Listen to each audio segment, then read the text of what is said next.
Salut tout le monde, la leçon d'aujourd'hui est intitulée Se positionner dans l'espace et elle est adressée aux élèves de la première année.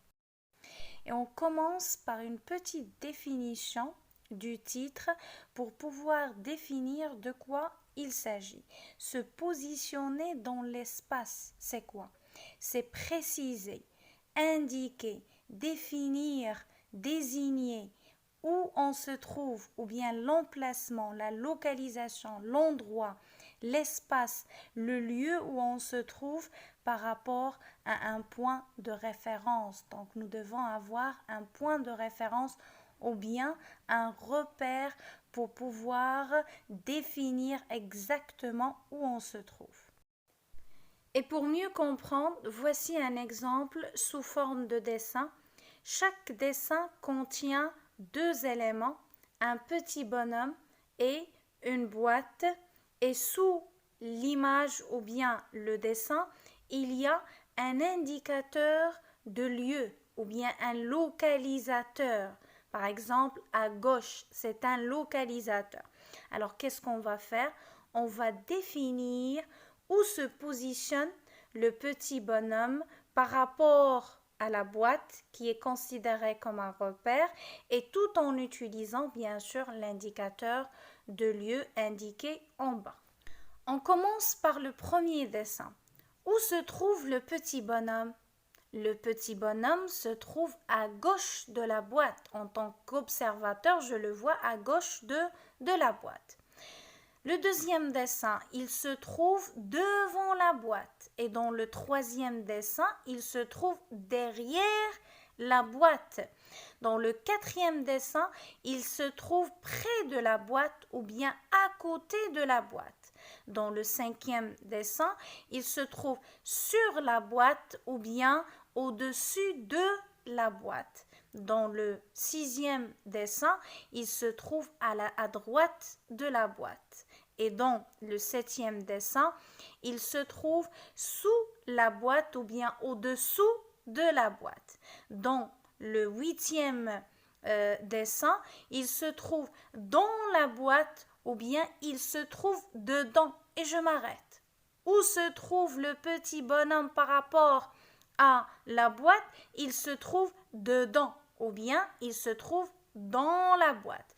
Dans l'avant-dernier, il se trouve en face de la boîte. Et dans le dernier dessin, il se trouve entre les deux boîtes. Donc, je dois avoir deux repères ici, deux points de référence. Donc, ici, nous avons deux boîtes. Et il se trouve au milieu. Donc, je vais dire, il se trouve entre les deux boîtes. Pour préciser où se trouve le petit bonhomme, j'ai utilisé comme verbe se trouve. C'est le verbe se trouver. Le petit bonhomme ou bien le petit homme se trouve à gauche de la boîte. Mais est-ce que c'est le seul verbe que je peux utiliser pour préciser où se trouve le petit bonhomme? Eh bien non, je peux aussi utiliser d'autres verbes comme le verbe se situer et dire le petit homme ou bien le petit bonhomme se situe devant la boîte.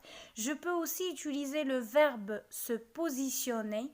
Le petit homme se positionne derrière la boîte comme je peux tout simplement utiliser le verbe être et dire le petit homme est à côté de la boîte. Voici une petite synthèse. On sait maintenant ce que veut dire se positionner dans l'espace. C'est préciser le lieu où on se trouve.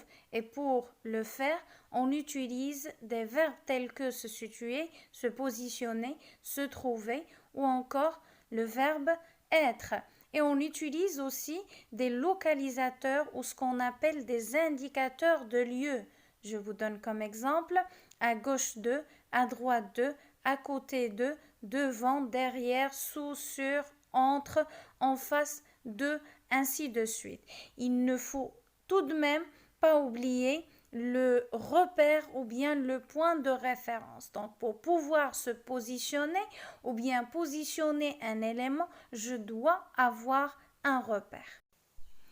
Pour les localisateurs ou bien les indicateurs de lieu, il n'y a pas seulement ceux qu'on vient de citer au niveau de la synthèse ou encore au niveau du support. Il y en a une multitude de localisateurs. Et on peut même les répartir ou bien les diviser ou encore les classer selon 4 cas ou selon 4 degrés. Le premier degré, c'est le degré de proximité. Ça veut dire que l'élément est très proche du repère ou bien du point de référence. Et pour exprimer ce degré de proximité, je peux utiliser comme localisateur près d'eux, à côté d'eux, en face d'eux, devant, derrière. Alors pour ces localisateurs, on les a déjà vus et pour les autres, on a ici, à quelques pas d'eux, non loin d'eux, et bien sûr, il y en a d'autres. Donc, je peux encore trouver d'autres localisateurs qui me permettent d'exprimer ce degré de proximité.